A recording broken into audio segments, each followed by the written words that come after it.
ஆண்டவராகிய இயேசு கிறிஸ்துவின் நாமத்தினாலே உங்களுக்கு எங்கள் அன்பின் வாழ்த்துக்கள். இந்த நாளிலும் கிறிஸ்மஸ் ஒரு பண்டிகை நாளிலும் உங்களை பார்க்கிறது மிகுந்த சந்தோஷம். வேத புஸ்தகத்தில் இருந்து கிறிஸ்மஸ் நாங்கள் ஏன் கொண்டாடுகிறோம், கிறிஸ்துவை கொண்டாடுகிறதனுடைய நோக்கம் என்ன என்பதை குறித்து ஒரு சில வார்த்தைகளை பார்ப்போம். லூக்கா புஸ்தகத்தில் 2வது அதிகாரம் 9வது வசனத்தில் இருந்து 14வது வசனம் வரைக்கும் நாங்கள் வாசிப்போம். லூக்கா புஸ்தகம் 2வது அதிகாரம் 9வது வசனத்தில் இருந்து 14வது வசனம் வரைக்கும் நாங்கள் வாசிப்போம்.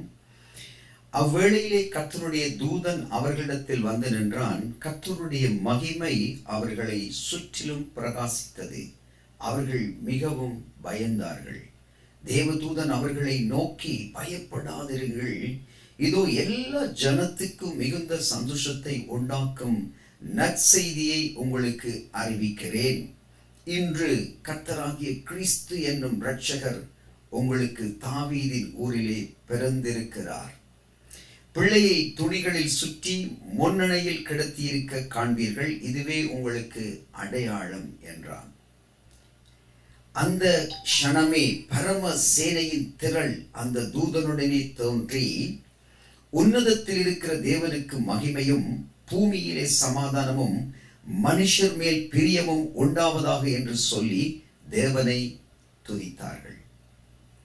அருமையான சகோதர சகோதரிகளே, கிறிஸ்து இந்த உலகத்திலே பிறந்ததனுடைய முக்கிய நோக்கம் மனுஷர்களுடைய பாவங்களை மன்னிப்பதற்காக.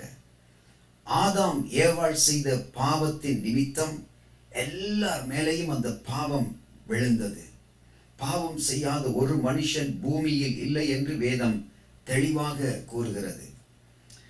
அப்போ கிறிஸ்து இந்த உலகத்திலே வந்ததனுடைய முக்கியமான நோக்கம் பாவங்களை மன்னித்து எல்லா ஜனங்களையும் தமக்கு சொந்தமான ஜனமாய் அவர் தெரிந்து கொள்வதற்காகவே இந்த உலகத்தில் அவர் குழந்தையாய் பிறந்தார்.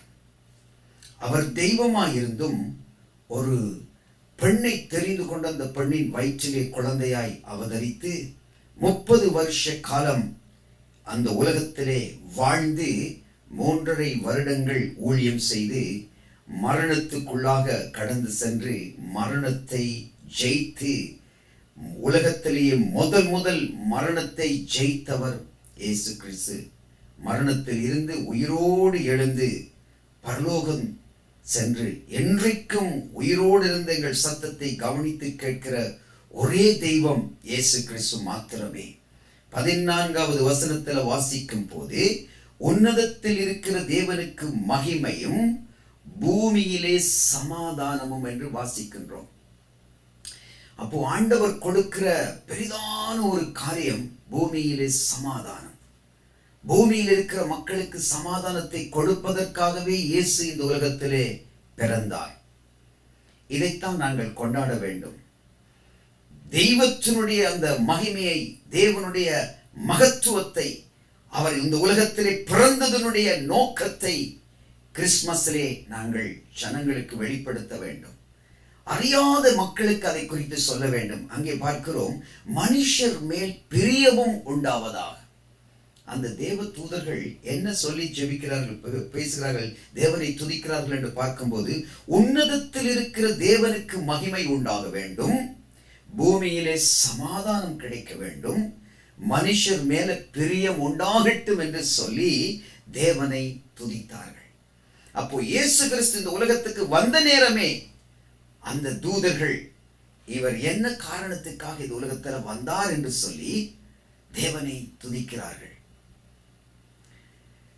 பிரியமான சகோதர சகோதரிகளே, இயேசு கிறிஸ்து தான் மெய்யான தெய்வம் என்று வேதத்திலே பல இடங்களிலே குறிப்பிடப்பட்டிருக்கிறது. என்னை கண்டவன் பிதாவை கண்டான், நானே அவர் என்று நீங்கள் அறியாவிட்டால் என்று வேதத்தில் வாசிக்கிறோம். என் நாமத்தின் நிமித்தமே அன்றி என்று வேதத்தில் வாசிக்கிறோம்.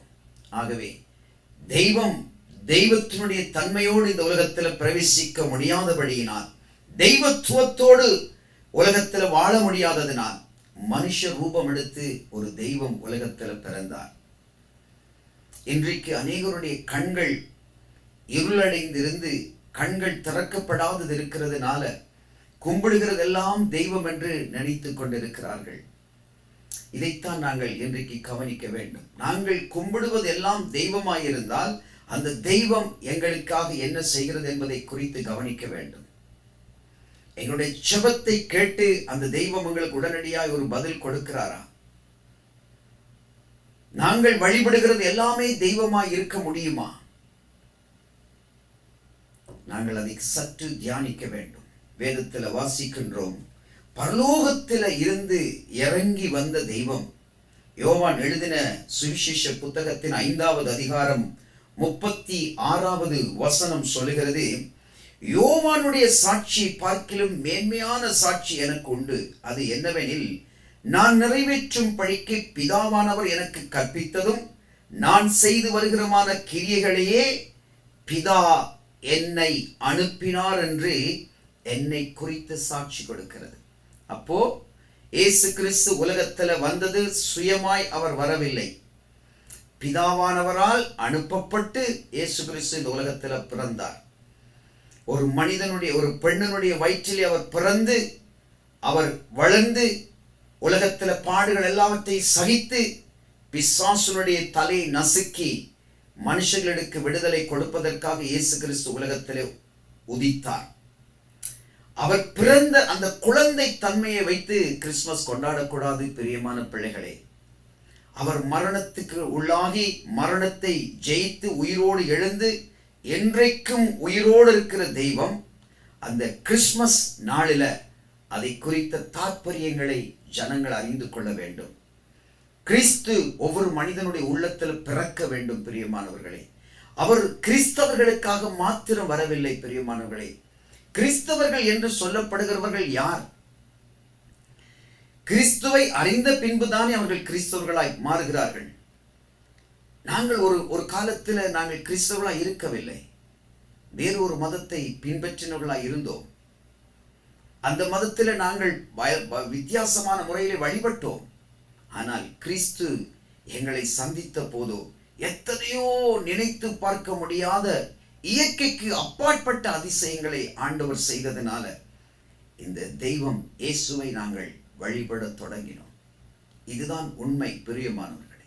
எங்கேயோ சேற்றுக்களை, அசுத்தங்களுக்குள்ள, பாவங்களுக்குள்ள சிக்கி வெளியே வர முடியாதபடி அந்த குருட்டு கண்களோடு வாழ்ந்து கொண்டிருந்த எங்களை ஆண்டவர் கரம் பிடித்து அந்த சேற்றில் இருந்து எங்களை தூக்கி எடுத்தார், கழுவி சுத்திகரித்தார்.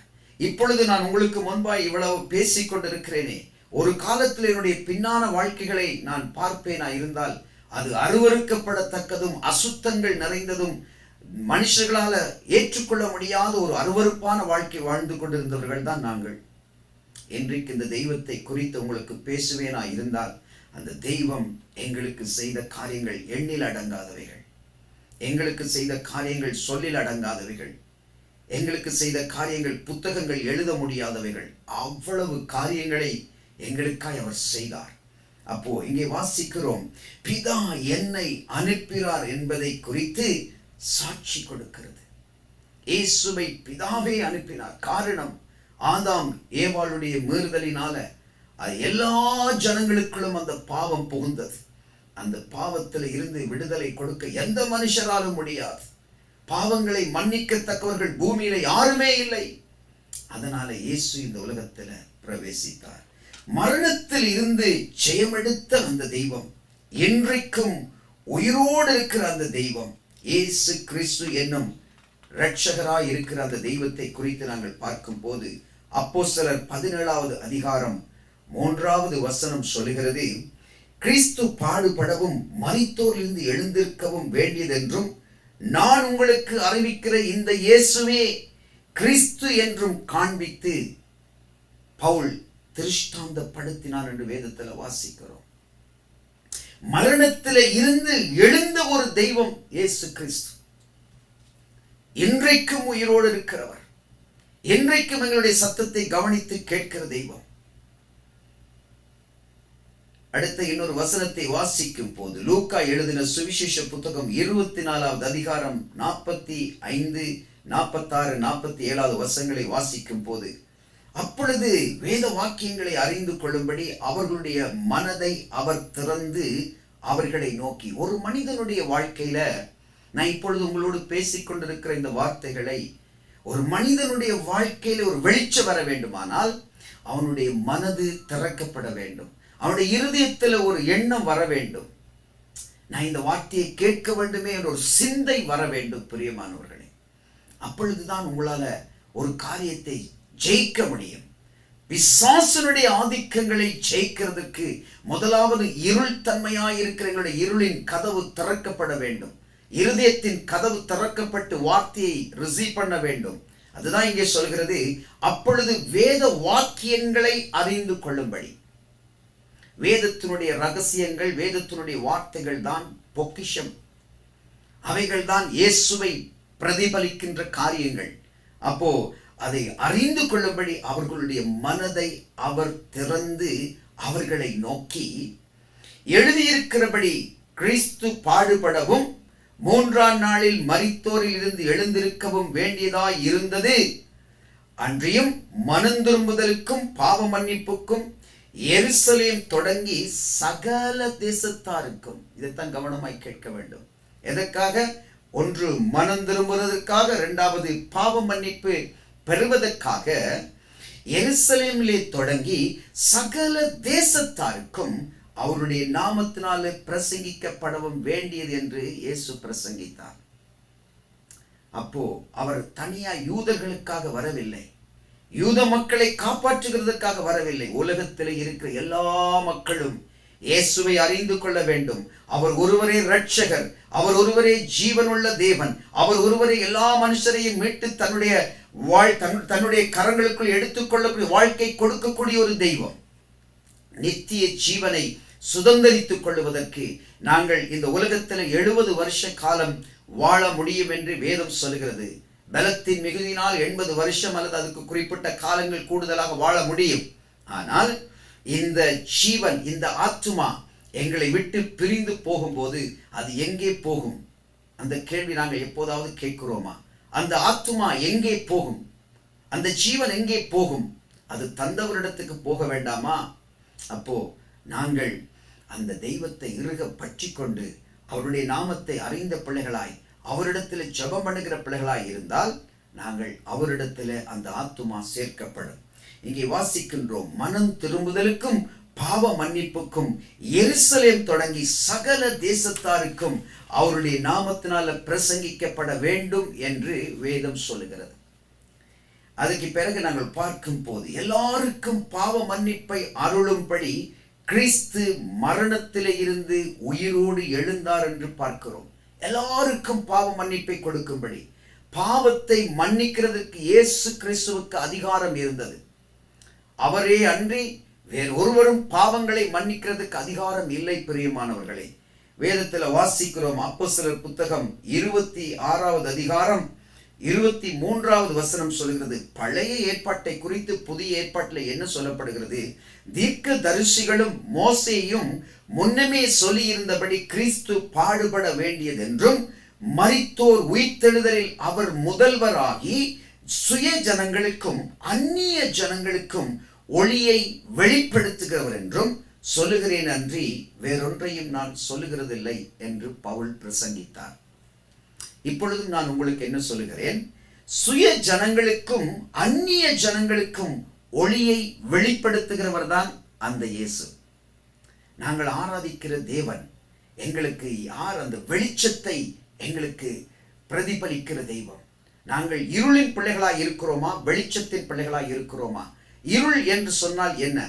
எங்களுடைய வாழ்க்கையில் இருக்கின்ற எல்லா துன்பங்களும், பாடுகளும், உபத்திரவங்களும், கண்ணீர்களும் இருளை குறிக்கின்றது. பிரியமானவர்களே, வெளிச்சத்தின் பிள்ளைகள் சமாதானம், சந்தோஷம், சுகம், பலம், ஆரோக்கியம், ஆசீர்வாதமான வாழ்க்கை வாழ்கிறது. இந்த உலகத்துக்குரிய சந்தோஷங்களும் நித்திய ஜீவனுக்குரிய சந்தோஷங்களையும் அனுபவிப்பதுதான் வெளிச்சம். பிரியமானவர்களே, இருளிலே இருந்து ஒரு மனிதன் வெளிச்சத்துக்கு வர வேண்டும். வியாதியோடு கஷ்டப்பட்டு வேதனைகள் மாறி மாறி தாங்க முடியாத துன்பங்கள், கண்ணீரான வாழ்க்கைகள், எப்போதும் இருளடைந்த ஒரு வாழ்க்கை.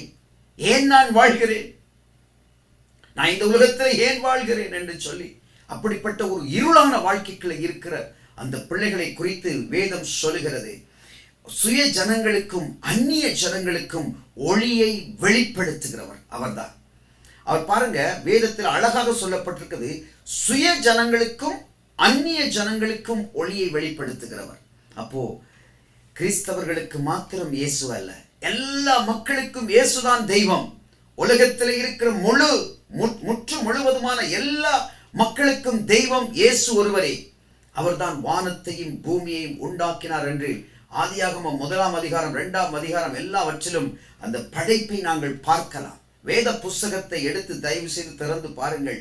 1 அதிகாரத்திலே, ஆதியாகம புத்தகத்திலே 1 அதிகாரத்திலே வானம் உண்டாக கடவது, பூமி உண்டாக கடவது, சூரியன் உண்டாக கடவது, சந்திரன் உண்டாக கடவது என்று ஒவ்வொன்றாக ஆண்டவர் இந்த உலகத்தை படைத்தார். பிரியமானவர்களே, வேறு எந்த புத்தகத்திலும் யார் உலகத்தை படைத்தார் என்று குறிப்பிடப்படவில்லை. வேத புஸ்தகத்தை தவிர வேறு எங்கு நீங்கள் பார்க்க முடியாது உலகத்தை இவர்தான் படைத்தார் என்று எழுதப்படவில்லை. இயேசு கிறிஸ்து மாத்திரமே இந்த உலகத்தை படைத்த தெய்வம், உலகத்தை படைத்தவர். அதில் உள்ள மக்களை மறந்து விடுவாரா? மனிதனை அவர் தன் சொந்த கையினாலே உருவாக்கினாரே, தன் சொந்த கையினாலே மனிதனை படைத்தாரே. அந்த படைத்த தெய்வம் அந்த மனிதனை மறந்துடுவாரா? ஏன் நீங்கள் துக்கத்தோடு வாழ வேண்டும்? ஏன் நீங்கள் கண்ணீரோடு வாழ வேண்டும்? ஏன் நீங்கள் பாடுகளோடு வாழ வேண்டும்? இயேசு கிறிஸ்து என்ற ஒரு பெயரை உங்கள் வாயில உச்சரித்து பாருங்கள், அவரிடத்தில் கேட்டு பாருங்கள், ஆண்டவரே எனக்கு இந்த வாழ்க்கை வெறுக்கிறது, எனக்கு இந்த வாழ்க்கை கசக்கிறது, எனக்கு இந்த வாழ்க்கை வேதனையா இருக்கிறது என்று ஒரு வார்த்தை அவரிடத்தில் கேட்டு பாருங்கள். நிச்சயமாய் நிச்சயமாய் நிச்சயமாய் உங்களுக்கு அற்புதத்தை அவர் செய்வார். உங்களுடைய வாழ்க்கையில் எப்பேற்பட்ட பிரச்சனை இருந்தாலும் அந்த பிரச்சனைக்கு பதில் இயேசு மாத்திரமே. இந்த கிறிஸ்துமஸ் நாளிலும், ஏன் இந்த கிறிஸ்துமஸை நாங்கள் கொண்டாடுகிறோம் என்று கேட்கிற இந்த வார்த்தையின் நாளிலும் கர்த்தர் உங்களை விடுதலையாக்க, அந்த வெளிச்சத்தின் பிள்ளையாய் மாற்ற அவர் ஆவலாய் இருக்கிறார். தொடர்ந்து வாசிக்கும் போது எபிரேயர் புஸ்தகம் 9 அதிகாரம் 26 வசனம், 27 வசனம், 28 வசனத்தை வாசிக்கும் போது, அப்படி இருந்ததானால் உலகம் உண்டானது முதற்கொண்டு அவர் அநேகம் தரம் பாடுபட வேண்டியதாய் இருக்குமே. அப்படி அல்ல, அவர் தம்மை தாமே பலியிடுகிறதுனால பாவங்களை நீக்கும் பொருட்டாக இந்த கடைசி காலத்தில் ஒரு தரம் வெளிப்பட்டார். அன்றியும் ஒரே தரம் மரிப்பதும் பின்பு நியாய தீர்ப்படைவதும் அடைவதும் மனுஷனுக்கு நியமிக்கப்பட்டிருக்கிறபடியே கிறிஸ்துவும் அநேகருடைய பாவங்களை சுமந்து தீர்க்கும்படிக்கு ஒரே தரம் பலியிடப்பட்டு தமக்காக காத்து கொண்டிருக்கிறவர்கள் ரட்சிப்பை அருளும்படி 2ஆம் தரம் பாவம் இல்லாமல் தரிசனமாவார். பிரியமான சகோதர சகோதரிகளே, எப்படி ஆண்டவர் மரணத்துக்குள்ளாக கடந்து சென்று மரணத்திலே இருந்து உயிரோடு எழுந்து அநேக கண்களுக்கு முன்பாக எப்படி பரலோகத்துக்கு எழுந்தருளி போனாரோ, அவர் திரும்ப வருகிற நாட்கள் அதிசீக்கிரம். இதோ சீக்கிரமாய் வருகிறேன் என்று பல தடவைகள் சொல்லிக் கொண்டிருக்கின்றார். 3ஆம் உலக யுத்த போர் அதிசீக்கிரத்திலே ஆரம்பிக்க இருக்கிறது. நாங்கள் இயேசுவின் வருகை எதிர்பார்த்து கொண்டிருக்கிறோம். ரகசிய வருகையிலே அவருடைய அந்த வருகையிலே நாங்கள் எடுத்துக்கொள்ளப்படாவிட்டால் பலவிதமான துன்பங்களுக்குள்ளே கடந்து போக வேண்டி வரும். பிரியமானவர்களே, இந்த நாட்களிலே நாங்கள் பயபக்தியோடு தெய்வத்தை அறிந்து கொண்டு தேவனுடைய ரகசியங்களை புரிந்து கொண்டு ஆண்டவரோடு உறவாட வேண்டியது மிகவும் அவசியமாய் இருக்கிறது. இங்கே நாங்கள் வாசிக்கிறோம், மனுஷருக்கு நியமிக்கப்பட்டிருக்கிறபடி ஒரே தரம் மரிப்பதும் பின்பு நியாய தீர்ப்பு அடைவதும். எங்களுக்கு மரணம் ஒரு தடவை மாத்திருந்தான். மனிதர்கள் சொல்லுவார்கள் வேறொரு பிறப்பு இருக்குன்னு, அது எல்லாம் ஒன்றுமில்லை. நாங்கள் மரணத்துக்குள்ளே போனால் போனதுதான், அதற்கு பின்பு எங்களுக்கு நியாய தீர்ப்பு உண்டு. பிரியமானவர்களே, வேதத்தில் சொல்லப்பட்டபடி மனுஷருக்கு அது நியமிக்கப்பட்டபடி கிறிஸ்துவும் அநேகருடைய பாவங்களை சுமந்து தீர்க்கும்படி ஒரே தரம் பலியிடப்பட்டார். ஒரே தரம் தன் மரணத்துக்குள்ளாக அவர் கடந்து சென்று தமக்காக காத்து கொண்டிருக்கிறது ரட்சிப்பை அருளும்படி திரும்ப வரப்போகிறார். இதைத்தான் நாங்கள் இருதயத்தில் எடுத்துக்கொள்ள வேண்டும். எங்கள் குருட்டு கண்கள் திறக்கப்பட வேண்டும். பிரியமானவர்களே, அந்த இருளான வாழ்க்கையிலிருந்து நாங்கள் வெளியே வர வேண்டும். பிரியமானவர்களே, எங்களுடைய ரட்சிப்புக்கேற்ற அனுபவத்தை நாங்கள் பெற்றுக்கொள்ள வேண்டும். பிரியமானவர்களே, வேதத்தில் வாசிக்கும் போது ரோமர் புஸ்தகத்திலே 5வது அதிகாரம் 8வது வசனம் சொல்லுது, நாம் பாவிகளாயிருக்கையில் கிறிஸ்து நமக்காக மரித்ததினால தேவன் நம்மேல வைத்த தமது அன்பை அவர் விளங்க பண்ணினார். நாங்கள் பாவிகளாயிருக்கையிலே அவர் எவ்வளவா எங்கள் மேல அன்பை வைத்து எங்கள் மேல தம்மை வெளிப்படுத்தினார். நான் உயிரோடு இருக்கிறேன் என்று எத்தனையோ விதங்களில் இயேசு கிறிஸ்து இன்றைக்கு வெளிப்படுகிறார். நான் உயிரோடு உள்ள தெய்வம். எத்தனை விதமான அற்புதங்கள், இயற்கைக்கு அப்பாற்பட்ட வியாதிகள் சுகமடைகிறது. எப்படி கேன்சர் வியாதிகள், எய்ட்ஸ் வியாதிகள், பொல்லாத டாக்டர்களால் குணமாக்க முடியாத பொல்லாத வியாதிகள், முடவர்கள் எழுந்து நடக்கிறார்கள், கண்குருடானவர்கள் கண் பார்வை அடைகிறார்கள், ஊமை பேசுகிறது, செவிடு கேட்கிறது, முடவர்கள் எழுந்து நடக்கிறார்களே, சப்பானி எழுந்து நடக்கிறார். எப்படி நடக்கிறது? எப்படி நடக்கிறது? ஏன் நாங்கள் அதை குறித்து யோசிப்பதில்லை? ஏன் அதை குறித்து சிந்திப்பதில்லை? ஏன் அதை குறித்து நாங்கள் சிந்திப்பதில்லை? எப்படி நடக்கும்? இயற்கைக்கு அப்பாற்பட்ட அதிசயம் எப்படி நடக்கிறது? இயேசு கிறிஸ்து உயிரோடு இருக்கிறார். மரித்தேன், இதோ சதா காலங்களிலும் உயிரோடு இருக்கிறேன். என்னிடத்தில் வருகிற ஒருவனையும் நான் புறம்பே தள்ளுவதில்லை என்று ஆண்டவர் சொல்லுகிறார். மார்த்தாளை பார்த்து ஆண்டவர் சொன்னார், மார்த்தாளே, நீ விசுவாசித்தால் தேவனுடைய மகிமையை காண்பாய். நீ விசுவாசிக்க வேண்டும். இயேசு உயிரோடு இருக்கிறார் என்று நீங்கள் விசுவாசிக்க வேண்டும். அப்படி விசுவாசித்தால் உங்களோட வாழ்க்கையில கர்த்தர் அற்புதங்களை செய்வார். ரோமர் புஸ்தகம் 5வது அதிகாரம் 10வது வசனம் சொல்கிறது, நாம் தேவனுக்கு சத்துருக்களாய் இருக்கையில் அவருடைய குமாரனின் மரணத்தினால் அவருடைய ஒப்புரவாக்கப்பட்டோமானால் ஒப்புரவாக்கப்பட்ட பின் நாம் அவருடைய ஜீவனாலே ரட்சிக்கப்படுவது அதிக நிச்சயம் அல்லவா? 12வது வசனம் சொல்கிறது, இப்படியாக ஒரே மனுஷனால பாவமும் பாவத்தினால மரணமும் உலகத்திலே பிரவேசித்தது போலவும் எல்லா மனுஷரும் பாவம் செய்தபடியினால் மரணம் எல்லாருக்கும் வந்தது போலவும் இதுவும் ஆயிற்று. ரோமர் புஸ்தகம் 5:14 சொல்கிறது, அப்படி இருந்தும் மரணமானது ஆதாம் முதல் மோசே வரைக்கும் ஆதாமின் மீறுதலுக்கொப்பாய் பாவம் செய்யாதவர்களை ஆண்டு கொண்டது. அந்த ஆதாம் பின்பு வந்தவருக்கு முன் அடையாளமானவன். இந்த ஆதாம் ஏவாள் என்று ஆதியாகம புஸ்தகத்தில் நாங்கள் வாசிக்கும் போது தன் கையினாலே ஆண்டவர் சிருஷ்டித்த ஒரு மனிதன் ஆதாம். அந்த மனிதனை நம்பி அவர் அந்த தோட்டத்திலே அந்த ஆதாமை அவர் நம்பி அந்த தோட்டத்துக்கு வைத்தார். அந்த ஆதாம் கர்த்தருடைய வார்த்தையை பார்க்கிலும் சாத்தானுடைய வார்த்தையை கேட்டபடியினால் வஞ்சிக்கப்பட்டு பாவத்துக்கு உட்படுத்தப்பட்டான். அந்த பாவத்து நிமித்தம் எல்லா மனுஷர்களையும், ஆதாமின் சந்ததியிலே பிறந்து வந்த எல்லா மனுஷர்களையும் பாவம் மூடிக்கொண்டது. பிரியமானவர்களே, அந்த ஆதாம் செய்த பாவத்து நிமித்தம் அந்த பாவத்திலிருந்து மக்களை காப்பாற்றுவதற்காக பாவத்தை மன்னிக்கிற அந்த ஒரே தெய்வம் தாமே இறங்கி வந்து மரணத்துக்கு உட்படுத்தப்பட்டு அந்த மரணத்திலே ஜெயமெடுத்து எங்களுடைய பாவங்களை மன்னித்து எங்களுக்கு கிருபையாய் இரக்கம் பாராட்டினார். அதை குறித்துத்தான் இங்கே வாசிக்கிறோம். ஒப்புரவாக்கப்பட்ட பின் நாம் அவருடைய ஜீவனாலே ரட்சிக்கப்படுகிறது அதிக நிச்சயம் அல்லவா? இன்றைக்கு எங்களுக்கு ஒரு ஆணித்தரமான நம்பிக்கை இருக்கிறது. நாங்கள் மரித்தால் இயேசு கிறிஸ்துவின் சன்னிதானத்திலே அவருடைய சமூகத்திலே இளைப்பாறுவோம், பரலோக ராஜ்யத்துக்குள்ளே நாங்கள் போவோம் என்ற அந்த நம்பிக்கை எங்களுக்கு இருக்கிறது. பிரியமானவர்களே, இதை கேட்டுக்கொண்டிருக்கிற உங்களுக்கு அந்த நம்பிக்கை இருக்கிறதா? நான் மரித்தால் நான் தெய்வத்தினிடத்திலே போய்விடுவேன் என்ற நம்பிக்கை உங்களுக்கு 100% இருக்கிறதா? அப்படி உங்களுக்கு அந்த நம்பிக்கை இல்லாவிட்டால் இயேசுதான் தெய்வம் என்று ஒரு காரியத்தை உங்களோட பாதத்தில் நான் பாரத்தோடு கேட்கிறேன், நான் பயத்தோடு கேட்கிறேன், உங்களிடத்தில் மன்றாடி கேட்கிறேன். இயேசுதான் தெய்வம் என்பதை நீங்கள் அறிக்கையிட்டு அவரிடத்தில் சமர்ப்பணம் பண்ணினீர்களா இருந்தால் உங்களோட வாழ்க்கை இந்த மரணத்துக்கு பின்பதாக எங்களோட வாழ்க்கை நித்திய ஜீவனுக்குள்ளே கடந்து செல்லும். பிரியமானவர்களே, வேதத்தில் இங்கே வாசிக்கும் போது 5வது அதிகாரம் ரோமர் புஸ்தகம் 12வது வசனத்தில் சொல்லுகிறது, எல்லா மனுஷரும் பாவம் செய்தபடியினால் மரணம் எல்லாருக்கும் வந்தது போலவும் இதுவும் ஆயிற்று. வேதத்தில் 14வது வசனம் சொல்கிறது, அப்படி இருந்தும் மரணமானது ஆதாம் முதல் மோசே வரைக்கும் ஆதாமின் மீறுதலுக்கொப்பாய் பாவம் செய்யாதவர்களையும் ஆண்டு கொண்டது.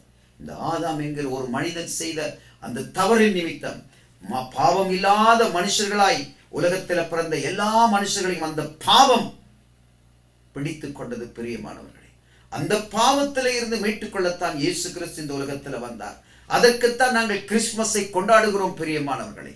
கிறிஸ்து இந்த உலகத்தில் வந்ததனுடைய நோக்கம் பாவிகளை ரட்சிக்க இயேசு கிறிஸ்து உலகத்திலே வந்தார். பாவிகளை நேசிக்க இந்த தேசத்துக்கு உலகத்துக்கு ஆண்டவர் வந்தார். பாவத்தை வெறுத்து பாவிகளை நேசிக்கிற அந்த தெய்வம் இந்த உலகத்துக்கு மனுஷ ரூபம் எடுத்து வந்தார். இதுதான் கிறிஸ்துவை பிரதிபலிக்கின்ற கிறிஸ்துமஸ் பண்டிகை. பிரியமான பிள்ளைகளே, ஆட்டமும் பாட்டும் கூத்தும் அல்ல கிறிஸ்துமஸ் பண்டிகை. அது ஒரு பகுதியாய் இருந்தாலும் கிறிஸ்துவை சரியாக புரிந்து கொள்ள வேண்டும் பிரியமான பிள்ளைகளே.